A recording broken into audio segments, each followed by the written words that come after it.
कर दें, हाँ ओके। सो आप लोग को याद होगा मैंने इसका एक एग्जांपल आप लोगों को दिया था। आई मीन ये टॉपिक हम पहले से डिस्कस कर चुके हैं, कैच कोहेरेंसी वाला, जिसमें हम बैकअप से डेटा लेकर के ऊपर के लेवल्स में लेके गए थे, है ना। I hope you all are remember. देखो ये क्या है, हार्ड डिस्क मीन हमारे क्या, secondary memory, main memory, cache memory and registers.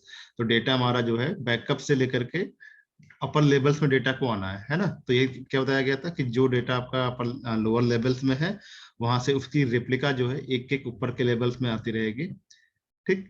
और every time CPU access the contents of any data from their nearest levels.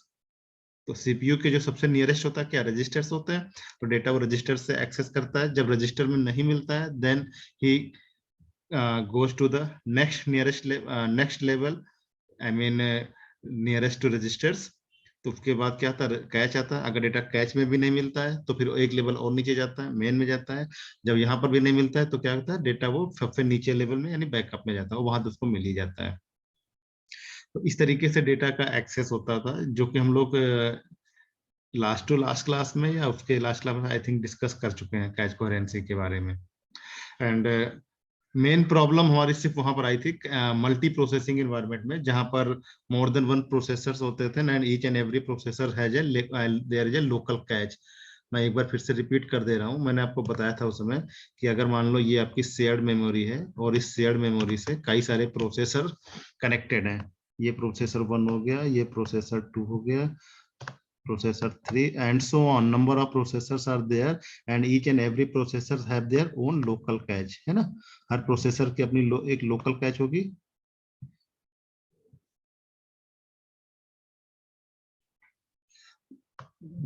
ये हर प्रोसेसर की एक उसकी लोकल कैच हो गई। नाउ as per guidelines या as per the basic working, each and every processor first of all look the data into their local cache, then if data is not found in the local cache then he will search in the memory। यही तो concept होता है। So if some data is, suppose some data A is there and processor 2, this one, this is 1 and this is 2 and this is 3, processor 2 wants to access data A. Now what he will do, he will just access the cache memory. Data is not available, then he will access the shared memory। shared memory का data A मिला उसको। Now data A will map or we can say replica of data A will goes to the cache memory। अब यहाँ पर क्या होगा, data A की एक कॉपी आ जाएगी। Now whatever the operations cache processor 2 wants to perform, he will perform on that operation on the data A। Suppose operation is A is equal to A plus 1, यानी A की value में एक का increment कर दिया। And suppose in the starting value of A is equal to 10, तो क्या होगा, अब A की वैल्यू 11 हो गई। Now this value A becomes 11 in the cache memory. Now जब तक ये A की वैल्यू जो 11 हो गई, जो प्रीवियसली 10 थी, जब तक शेयर्ड मेमोरी में वापस रिफ्लेक्ट नहीं की जाएगी, तब तक यहाँ शेयर्ड मेमोरी में A की वैल्यू क्या रहेगी, 10। एक्चुअल में A की वैल्यू इसमें है क्या, 11। So in the meantime if any other processor will access the value of A, he will find the value of A is equal to 10 while the actual value of A is what, a value is 11 and this is called the cache coherency। ठीक है, तो ये basic problem जो है वो multi processing environments में ही होती है। अगर सिंगल प्रोसेसर होगा तो ये प्रॉब्लम कभी नहीं आएगी, बिकॉज सिंगल प्रोसेसर तो हमेशा भाई टॉप लेवल से एक्सेस करेगा और टॉप लेवल में डेटा हमेशा आपका जो एक्चुअल डेटा, अपडेटेड डेटा होगा वही मेंटेन रहेगा। तो सिंगल प्रोसेसर में कभी प्रॉब्लम नहीं आएगी। That problem arises only in the multiprocessing environments. Clear खास? ओके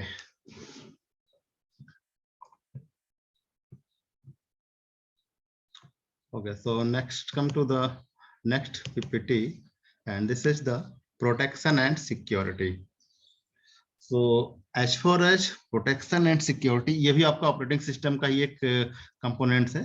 जैसे आपका process management, file management, memory management, है ना, मास स्टोरेज मैनेजमेंट आया था, वैसे ही प्रोटेक्शन एंड सिक्योरिटी भी होता है। तो देखो प्रोटेक्शन का मतलब क्या होता है, प्रोटेक्ट क्यों किया जाता है। देखो अगर जैसे कोई वीआईपी या एक सेकंड क्लास वेट करना।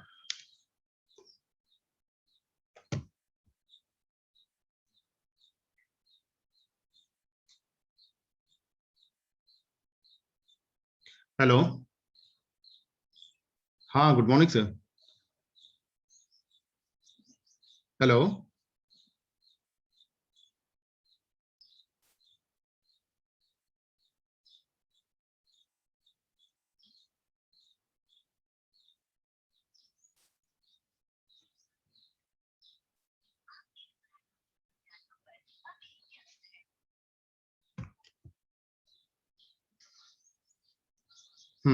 Class, so we were talking about protection. So protection की रिक्वायरमेंट क्यों है।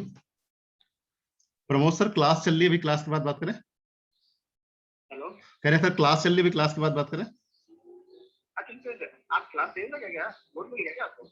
हाँ सर। अगर आपको नोट मिल गया क्या। हाँ लोड मिला हुआ, क्लास ले रहे हैं, सब्जेक्ट है मेरे पास। तो एनडीए वाला क्या हुआ। मैं भी क्लास के बाद अभी एक्चुअली क्लास चल रही है इस समय। ठीक ठीक है, इसके बाद 11 बजे तो मेरी है। तो मैं 12 पे कॉल कर लूँ आपको। हाँ, अगर आप 11 बजे पहले फ्री होंगे तो एक बार। हाँ हाँ हाँ, अरे मैं 5 मिनट पहले छोड़ दूंगा, 5 मिनट बात कर लेंगे, ठीक ठीक है। ठीक ठीक ओके। ठीक।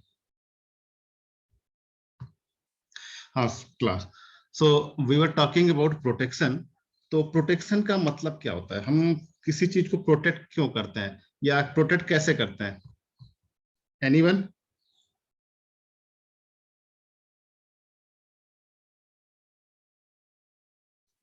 भाई देखा होगा अगर कोई वीआईपी या कोई लीडर्स वगैरह जाते हैं तो उनके साथ जो है बाउंसर्स चलते हैं, गार्ड्स चलते हैं, है ना। तो फिजिकल डैमेज ना हो, किसी तरीके का हार्म ना हो, तो इस तरीके क्या होता है, एक सर्किल बना के चलते हैं ना, कि मतलब उस पेरीमीटर में कोई फिर फर्दर कोई एंट्री ना करने पाए। यही तो होता है मतलब उसका। तो एनी कोई भी ऐसा तरीका जिसके थ्रू हमारा जो एक्चुअल मेरा जो पेरीमीटर है हम उसको प्रोटेक्ट कर पाए, है ना। तो अगर हम इसको थोड़ा सा मेमोरी के टर्म्स में बात करें, सपोज ये मेरी मेमोरी है। अब इस मेमोरी में कोई पर्टिकुलर प्रोसेस है P1 जिसको ये एरिया लोकेटेड है। अब अगर कोई दूसरा प्रोसेस इस एरिया में इंटर कर लेगा तो क्या होगा, इलीगल एक्सेस ऑफ मेमोरी होगा। भाई अगर ये प्रोसेस P1 को अलोकेटेड था, मान लो अगर ये मेरा घर है, तो मेरे घर में अगर कोई दूसरा अननोन पर्सन आएगा तो वो फिर वो इलीगल एक्सेस ही होगा ना। तो अगर ये प्रोसेस P1 को एलोकेटेड है और कोई दूसरा प्रोसेस P2 इस एरिया को ऑक्युपाई करना चाह रहा है या इस पे एलोकेट होना चाह रहा है, then it will be simply illegal access of memory. So in terms of protection, operating system employs some kinds of functionalities so that except process P1 none of the process is able to enter into that area. This kind of mechanism is called the protection. Clear? और ये सब mechanisms होती क्या क्या हैं, ये हम लोग मेमोरी मैनेजमेंट जब पढ़ेंगे तो इसको हम पेजिंग के थ्रू भी कर सकते हैं, सेगमेंटेशंस के थ्रू भी कर सकते हैं, या एक होता है कि स्टेटस बिट्स के थ्रू भी कर लिया जाता है। कई सारे मेथड्स हैं जिनके थ्रू हम जो है प्रोटेक्शंस को अचीव कर लेते हैं, है ना।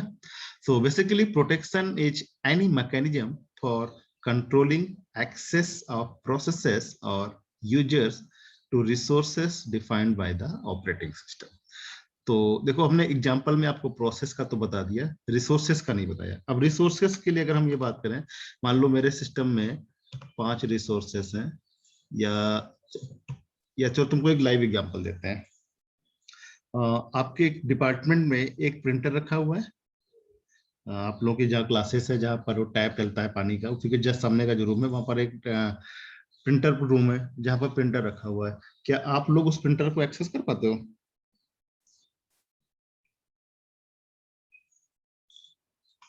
एनीवन? Class anyone? क्या आप लोग के एक्सेस में वो प्रिंटर है? नो। Okay okay no.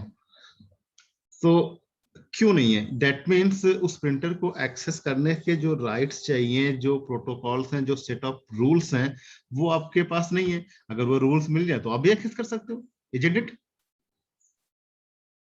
भाई ऐसा थोड़ी ना है कि अगर वो फैकल्टी एक्सेस करे तो फैकल्टी कोई मतलब कोई दूसरे ग्रह से आई है तो मतलब प्रिंटर को एक्सेस करना बहुत अच्छे से जानती है, और आप लोग कोई किसी और ग्रह से हो तो आप लोग को जानते नहीं हो, ऐसा कुछ थोड़ी ना है। भाई प्रिंटर को एक्सेस करने के जो सेट ऑफ रूल्स हैं वो हमको बताए गए कि हम इस तरह के एक्सेस कर सकते हैं, that's why we can access. You people don't know how to access the printer, और we don't you don't know how to what are the rules to access the printer, that's why you are not able to access. अगर हम वो rule आपके साथ share कर लें तो आप भी बैठे बैठे एक्सेस कर सकते हो, है ना? तो मतलब ये है कि हमें किस यूजर्स को रिसोर्सेस को एक्सेस करवाना है, किस यूजर्स को रिसोर्सेस को एक्सेस नहीं कराना है, these are some kinds of we can say policy decisions, so that we can decide this particular resource will be accessed by this user, this particular resource will be accessed by this user, and so on. And this is also a part of the protection mechanism. Clear? Now, if we talk about security, security में basically हमारा यही होता है कि हम अपने system को कैसे प्रोटेक्ट कर रहे हैं, जो नंबर ऑफ अटैक्स पॉसिबल होते हैं उन अटैक्स के थ्रू हम अपने सिस्टम को कैसे एक्सेस कर रहे हैं, कैसे प्रोटेक्ट कर रहे हैं। डिफेंस ऑफ द सिस्टम, आपका जो इंटरनल डिफेंस है सिस्टम का, हम उसको कैसे स्ट्रॉन्ग करेंगे। Defence of the system against internal and external attacks. Attacks are basically these are the huge range, denial of service, worms, virus, Trojan horse, trapdoors, number of threats are there. इन सब के बारे में आप हो सकता थोड़ा थोड़ा आपने सुना भी हो क्या ये अटैक्स होते हैं। तो इसमें भी basically there are some certain rules, like system generally first identifies या distinguish among users to determine who can do what.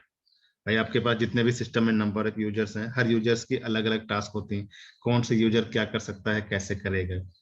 अब वो यूजर को आइडेंटिफाई करेगा, कैसे करेगा कि ये कौन सा यूजर है। उसके लिए क्या होता है, हर यूजर को एक यूनिक आईडी दे दी जाती है। जैसे स्टूडेंट्स में स्टूडेंट का रोल नंबर होता है, फैकल्टी में फैकल्टी की आईडी होती है, वैसे सिस्टम में क्या कर रहे हैं, हर यूजर को एक यूनिक यूजर आईडी दे रहे हैं, है ना, जिस यूजर आईडी के थ्रू वो डिफरेंट यूजर्स को डिस्टिंग्विश करेगा, डिफरेंशिएट करेगा। तो यूजर आइडेंटिटीज उसमें होगा क्या, यूजर आईडी और security ID include name and associated number, one per user. User ID then associated with all files processes of that user to determine access control. अब उस पर जब यूजर्स की आईडीज क्रिएट हो गई, अब हमें क्या करना है, हम ये चाहते हैं कि इन प्रोसेसेस को इन यूजर्स को देंगे। तो भाई जब यूजर की आईडी बनी हुई है, जिसको जिस टाइप की रिसोर्सेज देनी है, उन यूजर आईडीज को उसको अलोकेट कर दो, सिंपल सी बात है ना। ग्रुप आइडेंटिफायर, अगर हमें ग्रुप में सीधे अलोकेट करना है तो एक ग्रुप की आईडी बन जाएगी, पूरे ग्रुप को उसको अलोकेट कर दिया जाएगा। प्रिविलेज एस्केलेशंस, इसमें क्या होता है, यूजर्स को अलाउ करते हैं to change effective IDs with more rights.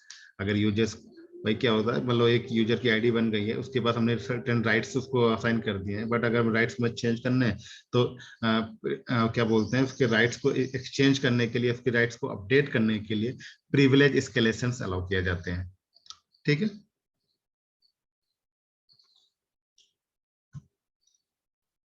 कुछ पूछना है किसी को?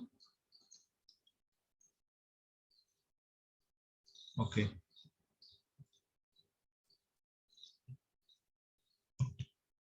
So our next topic is operating system structure, and इसमें जो पहला ये जो हम डिस्कस करने जा रहे हैं, सिंपल स्ट्रक्चर, इसका कोई यूज नहीं है, बस इसको हम बता दे रहे हैं आपको, जो इसका कोई यूज नहीं है। सबसे पहला स्ट्रक्चर था एमएस डॉस स्ट्रक्चर, जिसको हम सिंपल स्ट्रक्चर भी बोलते हैं। एंड इसमें ये आज तक कभी एग्जाम में नहीं आया है, ना कभी आएगा। इसके बाद की जो 3 स्ट्रक्चर्स हैं, that are the more important as per examination point of view. And ये सबसे ही वर्स्ट स्ट्रक्चर था, एमएस डॉस स्ट्रक्चर, ये सबसे पहला और सबसे वर्स्ट स्ट्रक्चर था। बेसिकली इसमें है क्या, इसमें कुछ नहीं है, जो आपका ऑपरेटिंग सिस्टम का स्ट्रक्चर होता है बिल्कुल वैसे, कंपोनेंट्स जो होते हैं वैसे ही बिल्कुल है कि एप्लीकेशन प्रोग्राम्स आपके बिल्कुल टॉप पे हैं, देन सिस्टम प्रोग्राम्स, इसके बाद MS DOS डिवाइस ड्राइवर्स है, यहीं पर आपका जो है सिस्टम आ जाता है। As you can see from language, there are many operating systems that have a rather than simple structure. They started as small systems and rapidly expanded much further than their scope. इसकी जो basic problem थी ना MS DOS structure की, मतलब ये fail क्यों हुआ, fail क्या है, तो कभी सक्सेस हुआ ही नहीं। फेल तो कोई चीज तब होती है ना जब कोई एग्जाम में अपियर हो। तो बेसिकली इसका जो रीजन एक यही था, सबसे पहले जो लोगों ने बना दिया, अगर हमें कोई नई सर्विस को ऐड करना है तो इसमें मॉड्यूलरिटी वाला कोई ऑप्शन ही नहीं था। भाई आप लोगों ने देखा होगा ना कि मतलब विंडो OS क्या होता है, टाइम टू टाइम अपडेट होता रहता है। आपके मोबाइल पे देखो अपडेट आते रहते हैं, बीटा मतलब हर टाइम वर्जन चेंज होते रहते हैं, हर महीने भर में एक नया वर्जन आ जाता है, आपको बोलता है भाई आपको डाउनलोड कर लो, अपडेट कर लो।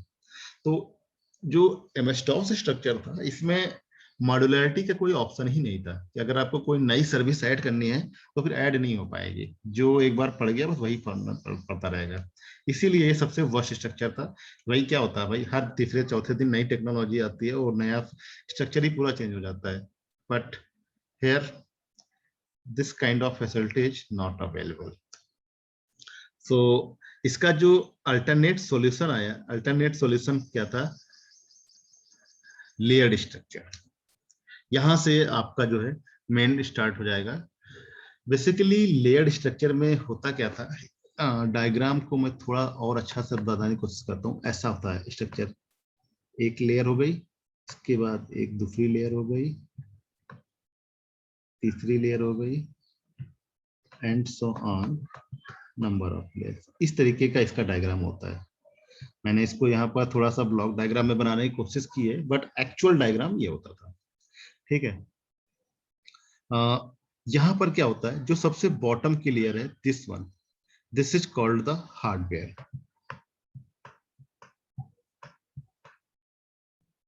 This is called the hardware. ठीक है, नाउ इसके ऊपर की और इसको लेयर लेवल 0 कहते थे, लेयर 0। ये लेयर 0 हो गई, लेयर 1 हो गया, लेयर 2 हो गया, layer 3, layer 4 and so on, layer n-1 या लेयर n। इस टॉप लेयर लेयर n हो गई। ठीक है, now as per layered structure, थोड़ा ध्यान देना इंपॉर्टेंट है, as per layered structure the bottom layer is the hardware and the top layer is the user interface. ठीक है, बॉटम वाली हार्डवेयर लेयर हो गई, जो सबसे टॉप पे है वो यूजर इंटरफेस हो गया। और दूसरा इसमें हम ये एज्यूम करके चलते थे कि जो टॉप लेयर है वो अपने जस्ट इमीडिएट बिलो वाली लेयर्स की सर्विसेज या उसकी फंक्शनलिटीज को यूज करता है। Means layer n will access the services of layer n-1, layer n-1 will access the services of layer n-2, and so on.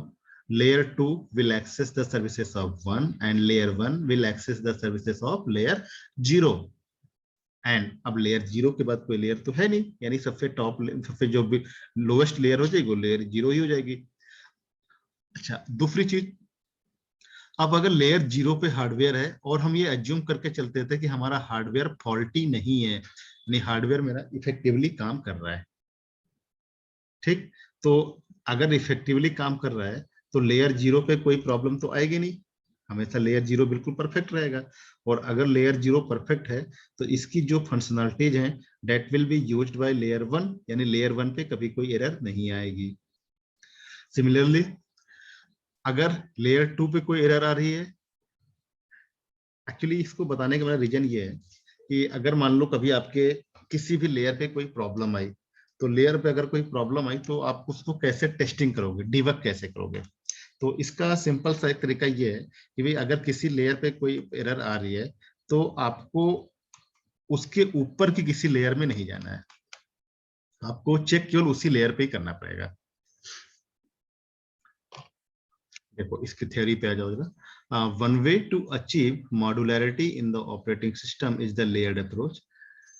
In this, the bottom layer is the hardware and the topmost layer is the user interface. ठीक है, each upper layer is built on the bottom layer. All the layers hide.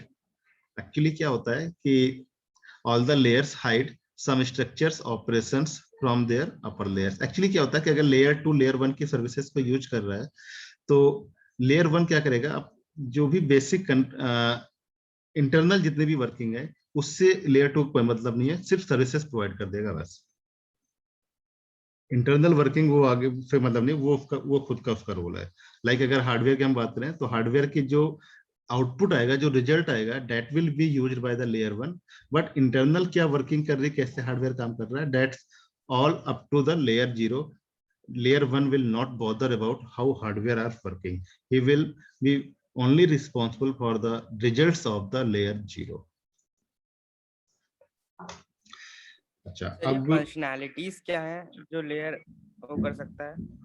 Functionalities के लिए जैसे अगर मैं तुमको एक example दूं, अगर मान लो तुम एक पोस्ट ऑफिस देखा होगा, लेटर यूज करते हो, है ना? तो पोस्ट ऑफिस में Yes, जाकर के लेटर डाल दिया तुमने, मतलब जो सिटीज में जो एक वो दिखा होगा ना, पोल्स में लगा रहता है जिसमें जाके लेटर डालना, ड्रॉप करना होता है, वहां से लेटर निकल के yes, पोस्ट ऑफिस जाता है ना? तो अब उस पोस्ट ऑफिस जो पोल में जो डिब्बा लगा था, उस डिब्बे का काम क्या है, फिर उसको डेटा को कलेक्ट करना, इसके बाद वहां पे जो डेटा आया है उस डेटा को आगे पोस्ट ऑफिस तक पहुंचाना, है ना? तो अब वहां का जो आउटपुट था उस डिब्बे का, वो उस डिब्बे को सिर्फ और सिर्फ पोस्ट ऑफिस तक पहुंचा दिया गया। पोस्ट ऑफिस से जो बंदा उस डिब्बे को वहां तक लेके गया, उसका ये मतलब नहीं है वो लेटर उसमें आकर के किसने डाला था, उसका कलर क्या था, वो उसका मेल था फीमेल था, वो डजंट मैटर। उसका सिर्फ और सिर्फ इतना काम है, जो आउटपुट आया है, जो लेटर्स आए हैं, उन लेटर्स को कलेक्ट करे, और कलेक्ट करके सिर्फ और सिर्फ जितने डिब्बे में पड़े थे वो डिब्बे को निकाल के, डिब्बे से लेटर सारे वो जाके पोस्ट ऑफिस में पहुंचाते हैं। तो सिमिलरली अगर हम यहाँ पर लेयर्स की बात करें तो लेयर्स में जैसे हमारा हार्डवेयर है, अब हार्डवेयर अगर हम लगा रहे हैं और हम ये मान के चलें हार्डवेयर मेरा एरर फ्री है, तो हार्डवेयर के कुछ ना कुछ रोल होंगे भाई, हार्डवेयर कुछ ना कुछ फंक्शन तो करेगा, तभी तो हार्डवेयर लगाया गया है ना। हर हार्डवेयर कुछ ना कुछ फंक्शनलिटीज होती है। अगर आप हार्डवेयर कोई परचेज करते हो तो उसका कोई ना कोई वर्क होगा ही, तभी तो खरीदा जाता है। yes sir. तो उस हार्डवेयर का जो रिजल्ट आएगा वो रिजल्ट यूज करेगा लेयर 1। आपकी आवाज बहुत सर आपकी आवाज बहुत अच्छे से ऑडिबल नहीं है सर, बहुत कट रही है। Okay okay, is it okay now? तो हार्डवेयर नो सर। क्या नेटवर्क इशू आ गया क्या? नेटवर्क तो ठीक ठाक है। Anyway, let me again try. Hardware के जो बेसिक सर्विसेज होंगे that will be used by the layer 1। Similarly अब लेयर 1 पे जो भी होगा, भाई देखो हमें पता है यहाँ पर लेयर 1 है क्या, हमें तो यहाँ पता ही नहीं लेयर 1 क्या है, लेकिन हमें ये पता है कि आपका जो ऑपरेटिंग सिस्टम है that are built into the form of layers. तो लेयर 1 पे जो भी होगा उसकी सर्विसेज उसके टॉप लेयर यूज करेंगे, लेयर 2। सिमिलरली अब लेयर 2 पे जो भी फंक्शनलिटीज आएंगी उसकी सर्विसेज यूज करेगा लेयर 3 एंड सो ऑन। अच्छा, इसमें मॉड्युलैरिटी का ऑप्शन तो ठीक है भाई, अगर आपको नई सर्विस ऐड करनी है एक लेयर ऐड कर दिया, है ना? जब भी जब कोई आपको कोई नई सर्विस ऐड करनी होगी आप एक लेयर ऐड कर दोगे। बट जो इसका जो ड्रॉबैक है, ड्रॉबैक ये भी इसका है कि जो आपको सर्विस ऐड करनी है उसको तो सबसे पहले हमें केयरफुली इसमें ऐड करना पड़ेगा, और ऐड करने के बाद हमें पूरे पूरे ऑपरेटिंग सिस्टम को रिकम्पाइल करना पड़ेगा। And again recompilation takes several time, so it's a time consuming process. Okay, कोई doubt?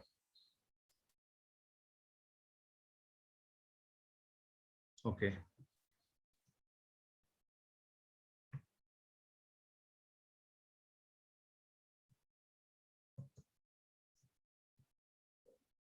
next one is monolithic structure.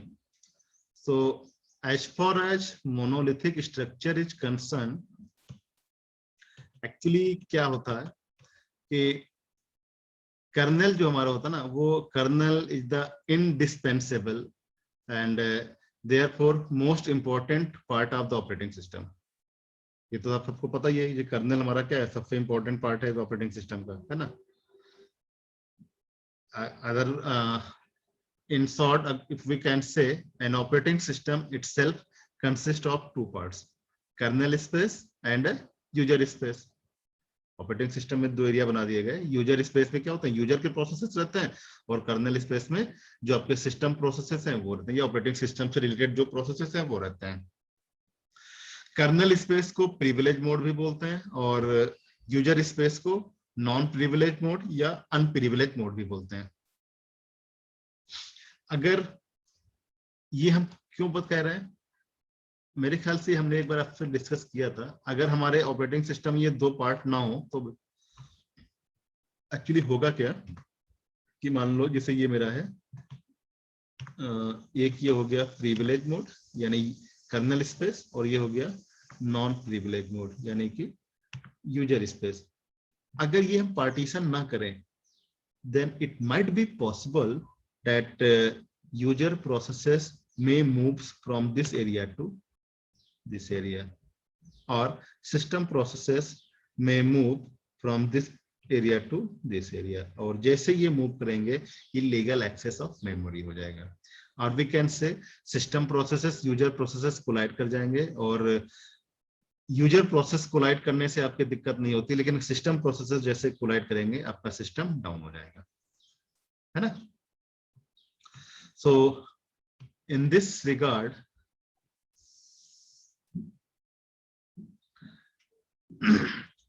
so without that protection between the processes it would be impossible.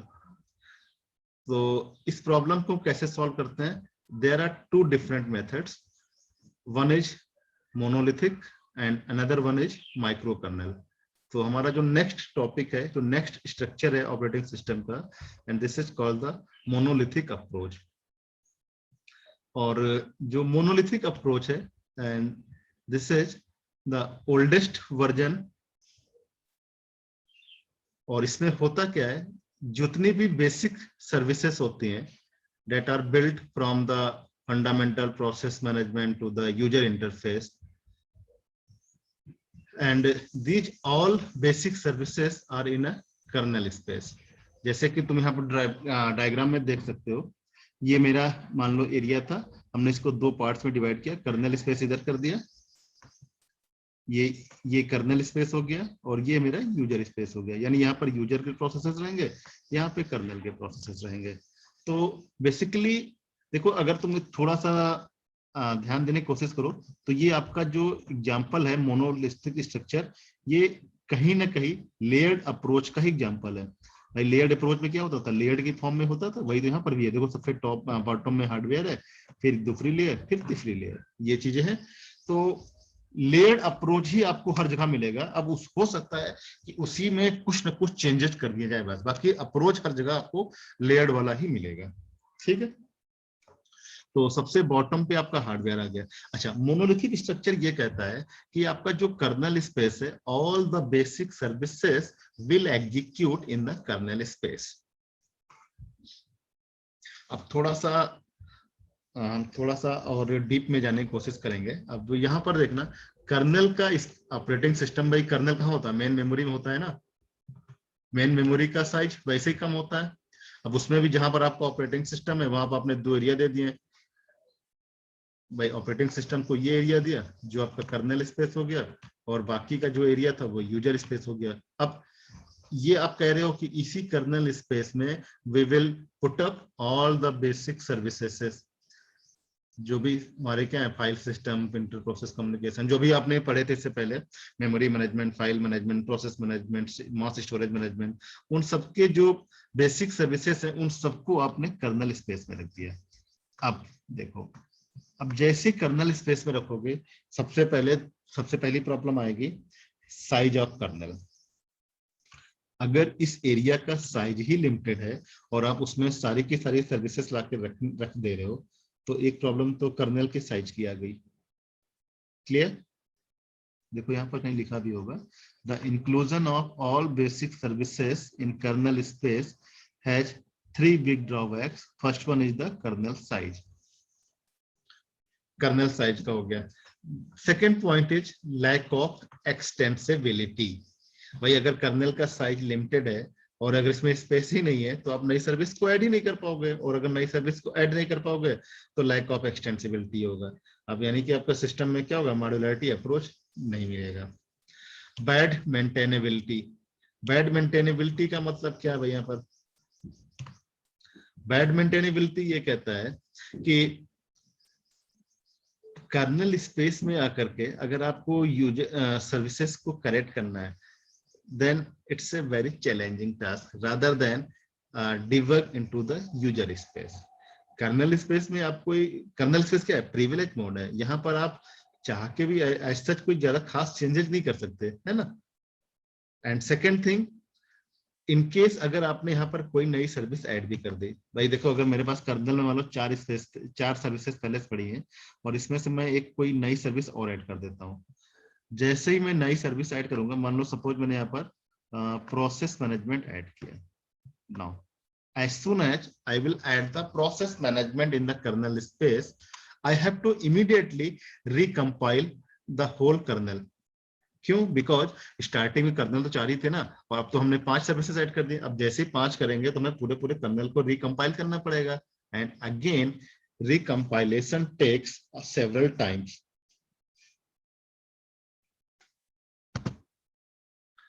So again it's a time consuming process, और recompilations में जैसे आपने देख सकते हो कि इन्होंने मेंशन कर रखा है several hours and a lot of memory takes for recompilation.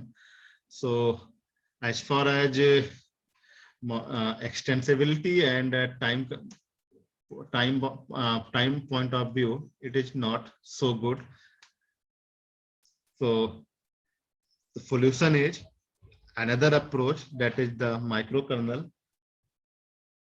अभी तक किसी की कोई डाउट है? अदरवाइज मैं मीटिंग को रीस्टार्ट करके फिर माइक्रो कर्नल पे आ जाऊं, बिकॉज टाइम बहुत कम बचा है इसमें।